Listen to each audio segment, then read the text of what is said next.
Jadi pemerintah daerah kan harus jeli melihat opsi apa yang mungkin menjadi pilihan. Itu ditopang oleh UMKM.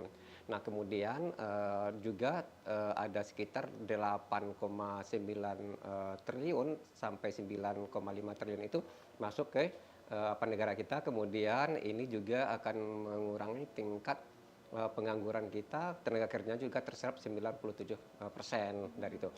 Jadi ketika ini kita tidak imbangi dengan pendapatan asli daerah yang juga tinggi, maka akan ada ketimpangan. Gimana caranya minimal anggaran ini berimbang. Jadi kan tidak besar pasak daripada dia banyak belanjanya malah. Ya opsinya kalau tidak mau berhemat ya dia harus rajin cari uang. Harus gitu kan. lebih cari uang lagi. Nah sekarang rajin apa enggak gitu kan? Kalau enggak ya kita berhemat dulu deh. Setahun 2 tahun ini sementara kurangin dulu lah belanja yang misalnya tidak penting dan lain sebagainya. Dan harus lebih pintar juga dan jeli untuk membaca peluang Betul. apapun ya Pak ya. Iya. Gitu ya Pak ya. Harus.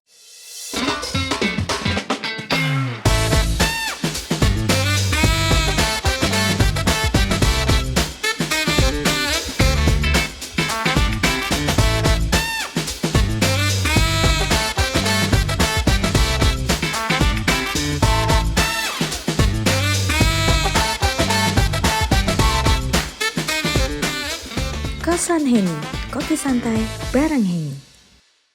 Assalamualaikum warahmatullahi wabarakatuh. Berjumpa lagi pemirsa setia program Kosan Heni, kopi santai bareng Heni. Dan kali ini kita ngopi-ngopi santai dengan dua narasumber, di mana kalau akhir-akhir ini kan kita kayaknya sering sekali berseliweran di media sosial yang namanya efisiensi, dan efisiensi. Kayaknya udah nggak asing dan itu sudah bersahabat dengan kehidupan kita sehari-hari akhir-akhir ini ya Pak ya.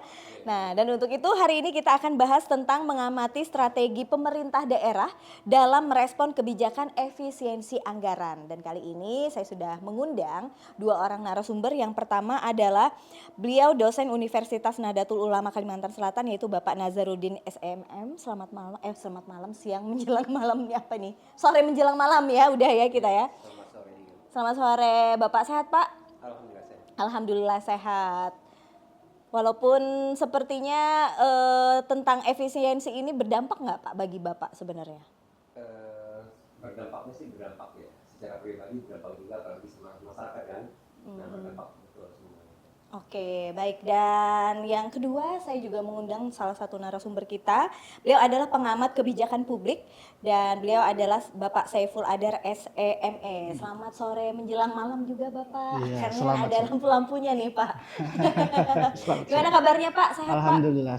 Oke, Bapak ini juga saya sepertinya sudah tidak asing juga ya. Karena beliau kalau di Kalsel ini ya tahu lah ya kan. Ada kaitannya juga beliau dengan BUMD juga Pak ya, berpengalaman di situ juga betul, Pak ya. Betul. Baik, dan sekarang kita mau bahas nih Pak tentang kebijakan efisiensi anggaran ya dari pemerintah pusat dan tentunya juga kita rasakan juga di daerah ya. Nah menurut Bapak sendiri strategi pemerintah daerah untuk menghadapi dan juga merespon kebijakan tersebut seperti apa menurut Bapak saat ini? Oke, terima kasih. Menurut saya sih kalau merespon terhadap kebijakan pusat itu terhadap daerah-daerah itu sebenarnya kan berdampak ya. Semuanya kan berdampak, tapi daerah-daerah itu harus mempunyai strategi untuk mengatasi hal tersebut. Nah, kenapa kita harus katakan dengan demikian?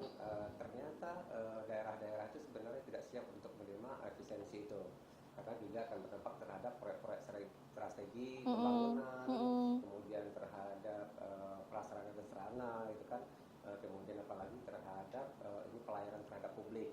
Nah pelayanan terhadap publik itu sekarang kalau efisiensi daerah itu kan ibaratnya tidak boleh lagi jalan-jalan, tidak lagi menggunakan APBD gitu. Betul. Nah, tapi itu terarah kepada hal-hal yang cukup krusial ya terhadap kebijakan-kebijakan yang diterapkan oleh daerah itu sendiri.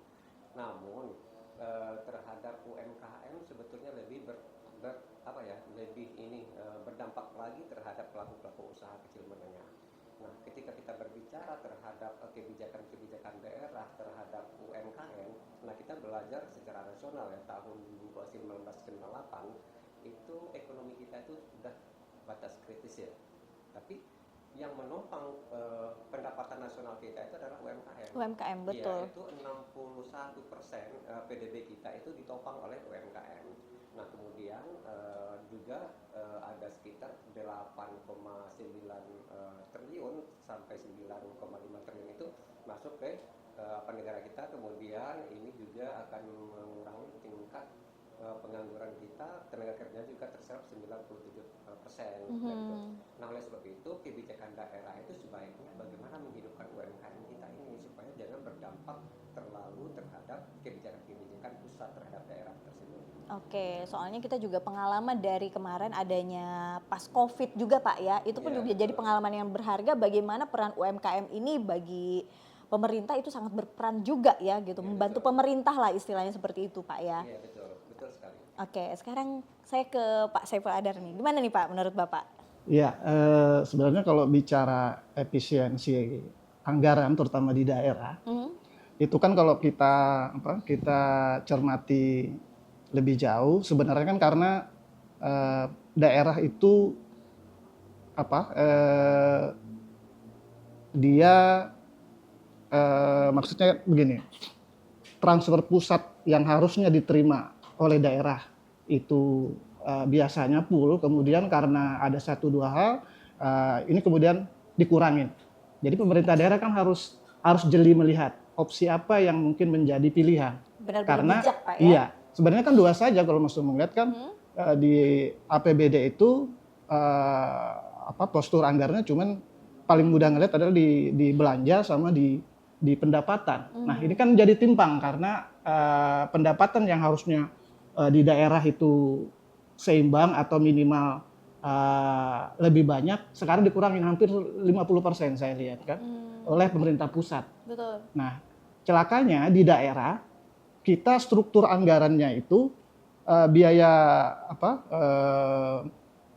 biaya operasional, kemudian untuk belanja pegawai dan lain sebagainya yang untuk internal itu hampir menyerap sekitar 60% dari anggaran. Jadi ketika ini kita tidak imbangi dengan pendapatan asli daerah yang juga tinggi, maka akan ada ketimpangan. Nah, tetapi konsen saya kemudian kita lihat di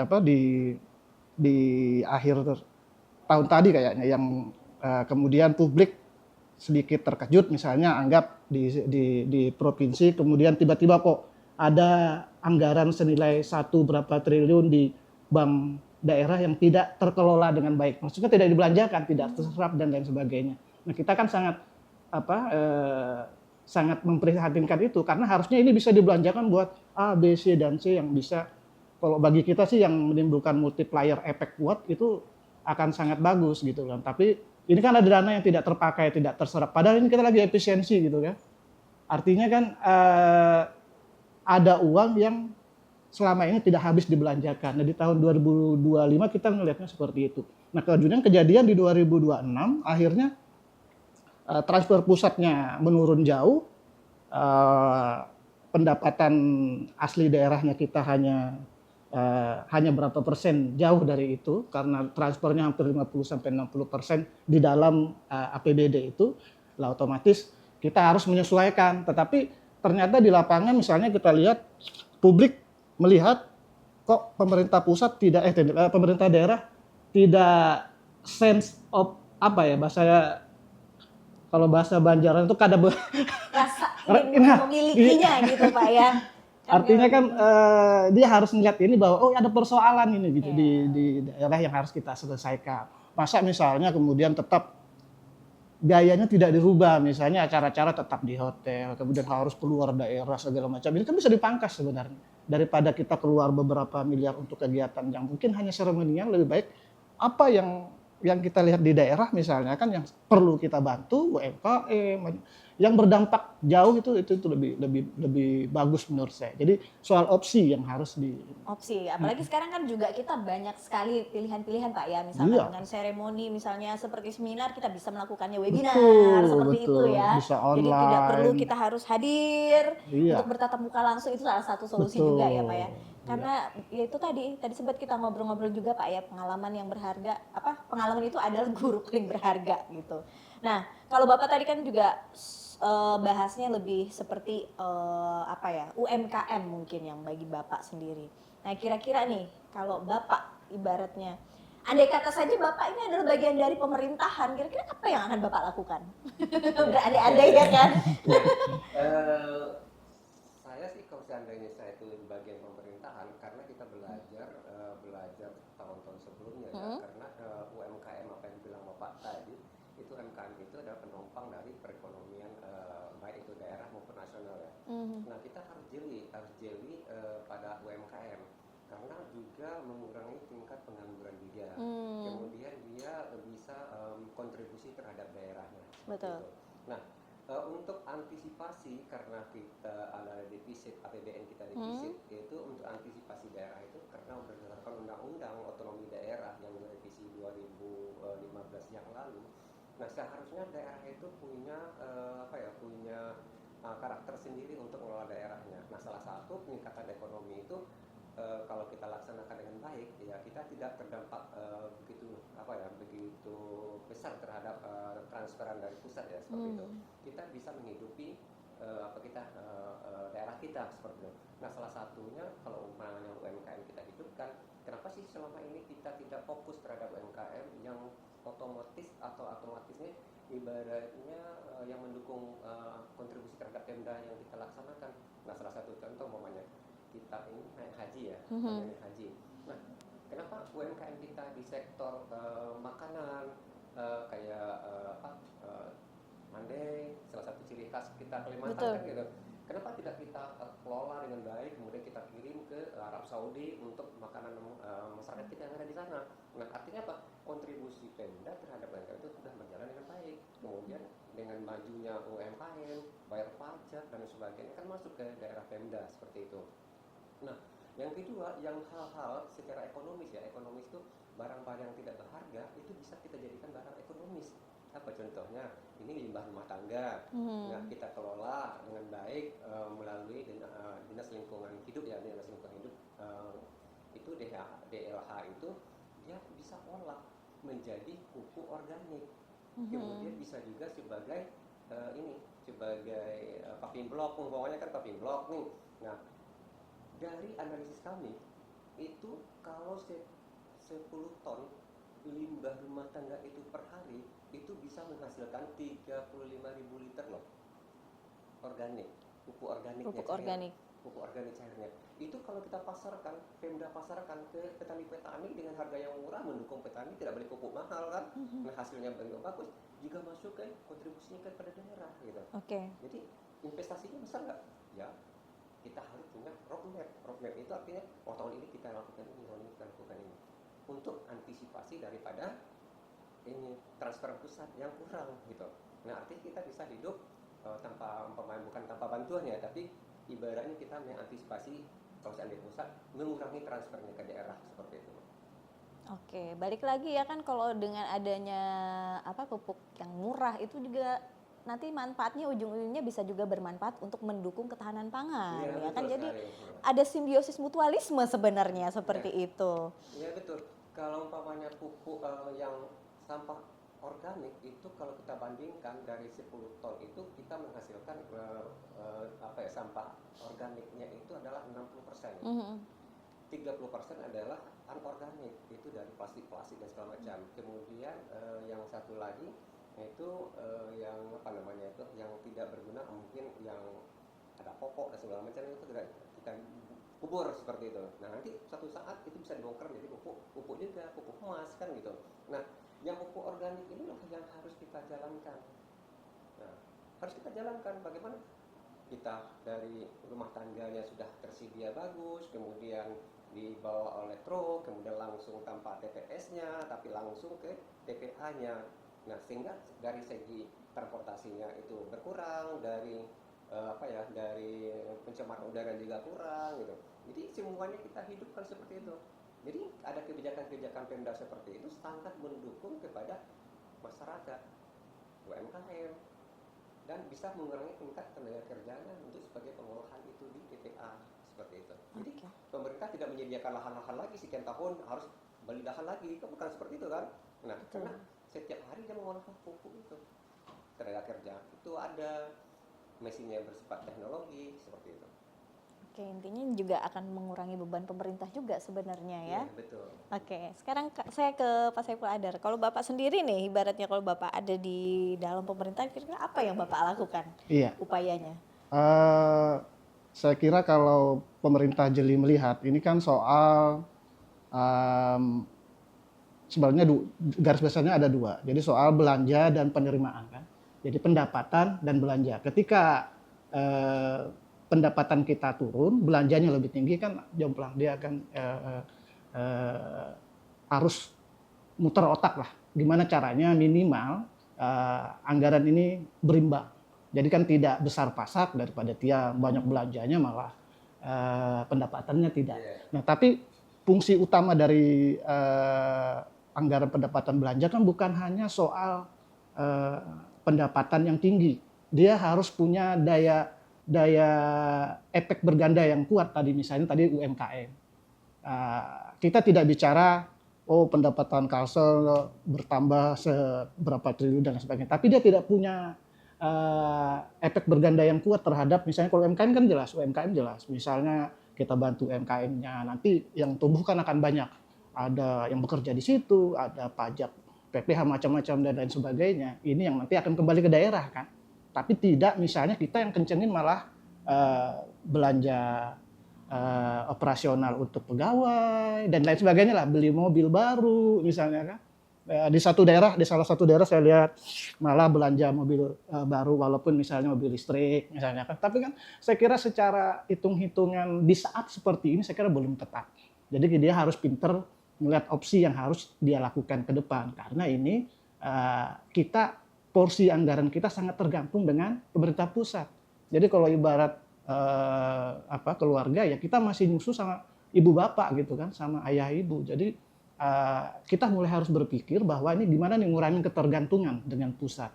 Karena kita akan mudah untuk mengelola daerah, mengelola wilayah kita sendiri kalau kita sudah siap dengan itu. Tapi kuncinya apa ya? Kuncinya kalau belanja kan mudah ya, ada uangnya kita belanja atur selesai.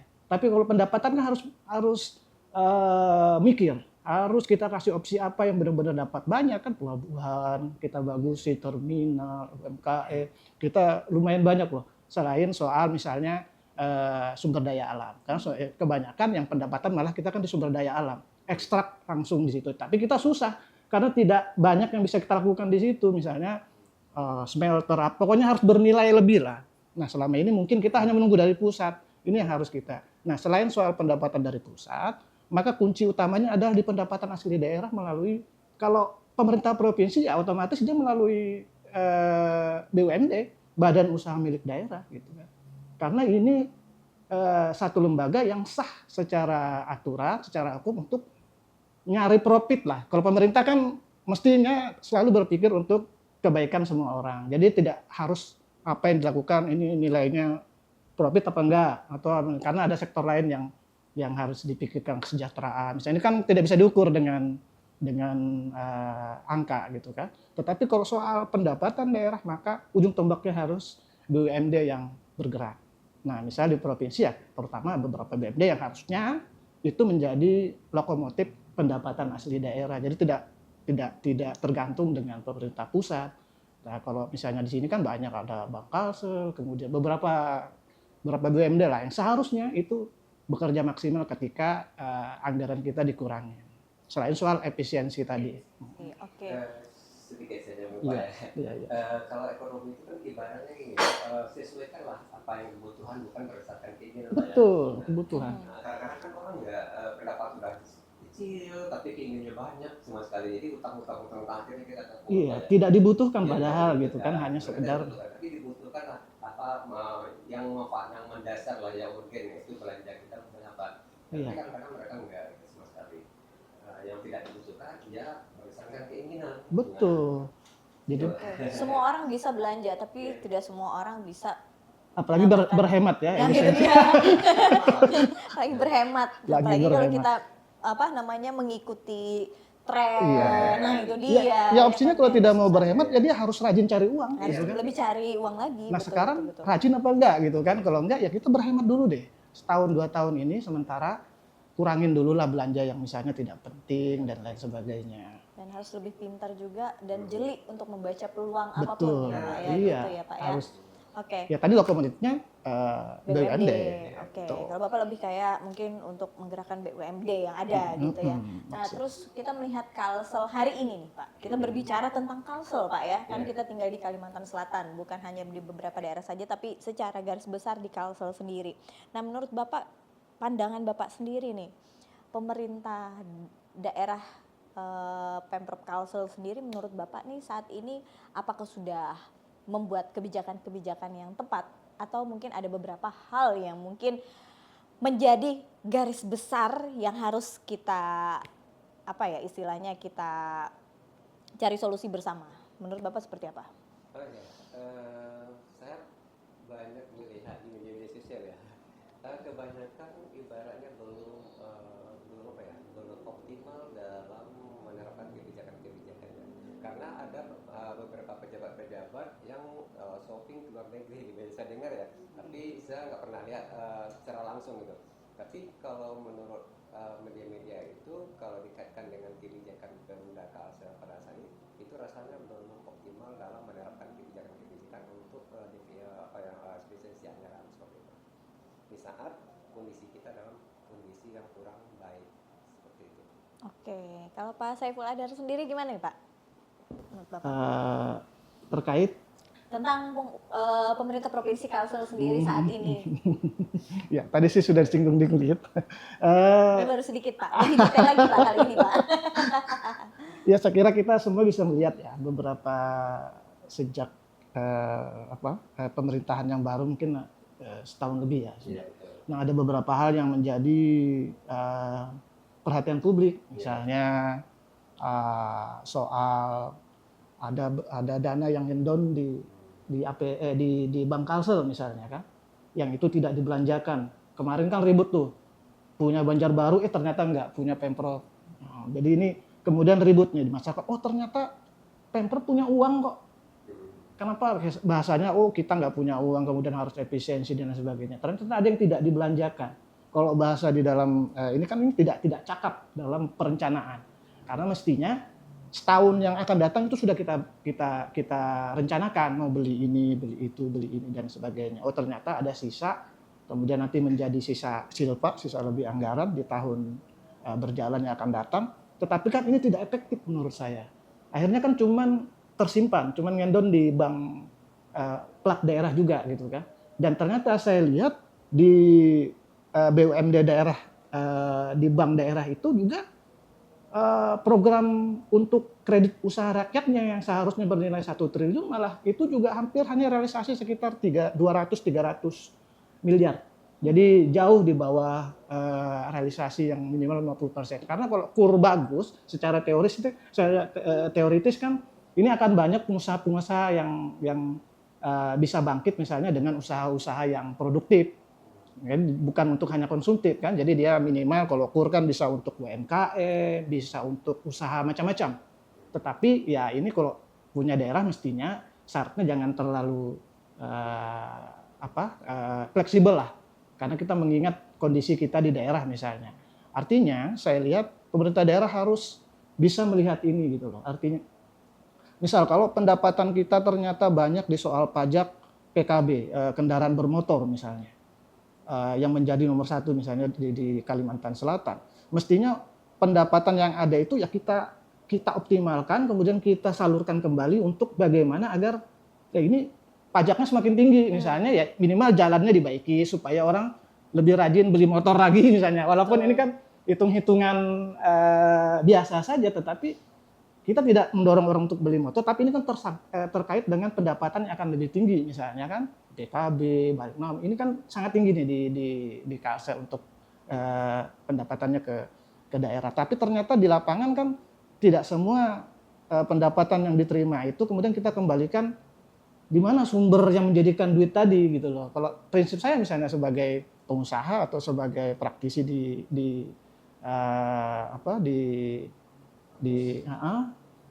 saya kira itu harus dikembalikan menjadi program-program yang berkaitan dengan di mana nih kita sudah punya sudah punya perkiraan bahwa pendapatan kita akan banyak di sini. Misalnya yang terakhir baru 2 tahun ini ada pajak alat berat misalnya. Kan banyak tuh tambang-tambang yang punya alat berat yang mungkin belum tersentuh dan sebagainya. Nah ini harusnya nanti dikembalikan jadi program-program terkait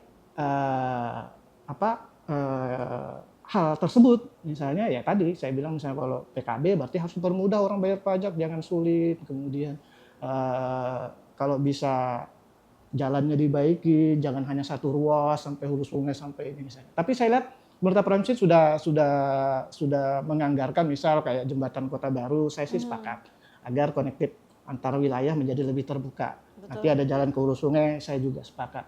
Tapi kalau misalnya ada satu hal seperti merencanakan hampir menggerus berapa 20-30% dari anggaran misalnya di pendapatan untuk pembangunan stadion bola misalnya kan, saya kira kalau ini belum dulu deh misalnya, karena kita masih ikat pinggang ya gitu loh. Artinya yang berdampak saja cepat itu yang harus kita eksekusi cepat. Oke. Lebih mementingkan kebutuhan primernya dulu Iya. gitu ya Pak. Kondisinya kan tidak sama dengan kondisi yang biasa. Kalau seandainya ada dana mendak, alangkah baiknya kita putarkan. Iya, itu saya lebih sepakat. Sehingga dampaknya itu terhadap pajak dan Betul. sebagainya kan. Tapi kalau saya duduk di pemerintahan ya, itu setidaknya lembaga-lembaga perbankan itu ikut membantu UMKM dalam rangka mempromosikan produk dan Betul. sebagainya, agar UMKM tidak jatuh dan tidak bangkrut, ya. Betul. Tidak terjadi utang, gitu kan. Iya. Jadi seandainya ini dari pemerintah kayak ini, lu dari bank ini tolong bina ini 10 orang nih. Nah, jadi berapa badan usaha milik daerah, badan usaha milik negara atau BUMN itu yang bina 10-10, artinya UMKM itu bersaing untuk maju dan kemudian dia tidak akan down, kemudian dia akan berkembang maju, kemudian dia mendapatkan Pemda mendapatkan pajak yang lebih dari UMKM-nya. Nah, seperti itu. Oke. Daripada dengan rendah. Oke. Seberapa optimis Pak melihat kebijakan-kebijakan pemerintah provinsi saat ini menurut Bapak? Seberapa optimis Bapak? Apakah Kalsel ini akan semakin maju? Menurut pandangan Bapak dengan kondisi seperti saat ini, Ya, seberapa optimis selagi Pak? kita berusaha ya, kalau lagi pemerintah berusaha untuk lebih baik, saya rasa bisa lebih maju ya. Nah, itu tergantung kepada pejabat-pejabat kita yang ada di Kalsel ya. Tapi selagi pejabat kita itu nggak mau, ibaratnya ya, memberikan masukan, menerima masukan kayak ibaratnya, ya kita nggak bisa juga berkata ibaratnya pesimis gitu. Tapi mereka mungkin bisa lah menerima keluhan-keluhan dari masyarakat seperti itu. Jadi kita optimis lah gitu, bukan pesimis, untuk lebih baik. Oke, sama halnya seperti perbincangan kita hari ini adalah sebuah masukan yang sebenarnya bukan berarti kita tidak setuju dengan apa yang dilakukan pemerintah, hanya saja kita ada beberapa hal yang menurut kita seperti ini loh gitu ya. Ya pastinya kita semua yang ada di sini juga berharap hal-hal yang baik, karena kita nggak boleh seujon Pak ya, harus husnuzon gitu. Oke, sekarang saya ke Pak Saiful Adar nih, gimana nih Pak kalau menurut Bapak sendiri? Iya, saya kira kalau ditanya tentang optimis atau tidak ya, kita sebagai aparat, terutama kalau kita muslim ya kita harus optimis dong. Apalagi orang daerah ya sangat optimis. Tinggal bagaimana pemimpin di daerah memahami tentang opsi-opsi itu tadi. Karena bagaimanapun kalau kita lihat masyarakat akan tetap survive bagaimanapun keadaan siapa pemimpinnya, siapa ini, dia akan mencari cara untuk tetap survive di ekonomi misalnya. Tetapi kan kalau pemimpinnya pas, ini kan usahanya tidak terlalu susah gitu, artinya tidak berdarah-darah misalnya UMKM harus cari modal susah, cari harus koneksi orang dalam dan sebagainya. Itu kan kalau kita buka dengan baik, saya kira tidak akan terjadi hal-hal yang membuat kita tidak optimis. Tapi bagi saya ya kita harus optimis. Apalagi pemimpin kita, pemimpin baru dan pengusaha juga misalnya, ya harus optimis. Lebih paham dan harusnya juga lebih mengerti ya Pak ya, iya, seperti minimal itu. sehati gitu kan. Oke. Karena juga memang sesuai dengan tagline-nya ya kan, merangkul semua. Bekerja sama, karena ini bukan hanya tugas pemerintah saja, tapi Betul. juga tugas kita semua juga ya. Kita ini berhak untuk mengambil peran ya Pak ya, Iya. seperti itu. Nah, kira-kira Pak dengan kondisi kita saat ini, harapan Bapak untuk Kalimantan Selatan apa nih Pak kira-kira? Kalau harapan kita ya sebagai warga Kalimantan, sebaiknya kita harus saya pribadi mendukung kebijakan-kebijakan daripada pemerintahan baik itu provinsi maupun daerah dengan kebijakan-kebijakan yang baik akan menimbulkan hal yang baik atau positif.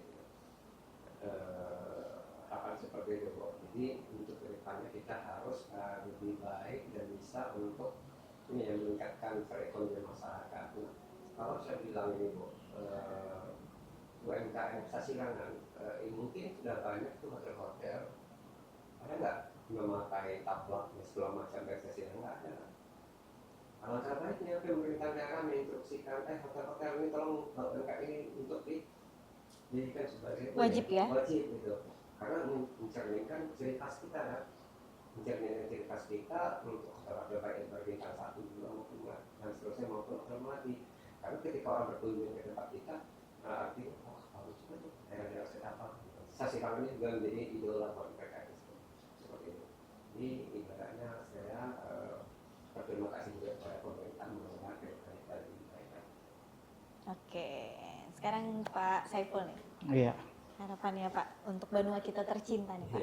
Iya, saya kira kalau soal keuntungan menjadi warga Kalimantan Selatan itu sudah mungkin sudah dari atas ya. Artinya bahwa kita punya sumber daya alam yang berlimpah. Mestinya udah di dalam pikiran kita, wah mestinya ini kita tidak sesusah ini untuk misalnya mendapatkan pendapatan yang tinggi dan lain sebagainya. Kemudian dengan apa? Ini terutama saya lupa bahwa kita kemarin juga sekarang menjadi berandanya ibu kota baru misalnya kan IKN ya. Mestinya ini juga bisa kita manfaatkan lebih karena kita punya pelabuhan yang banyak di Kota Baru, kemudian di Sungai Barito dan lain sebagainya yang bisa kita manfaatkan secara maksimal.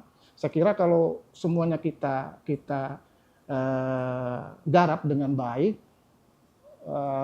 kita sangat optimis. Jadi tinggal bagaimana pemerintah daerah juga mesti menggandeng para pihak, bukan hanya di pemerintahan, di kalangan pengusaha, akademisi, para teman-teman di ormas dan lain sebagainya lah.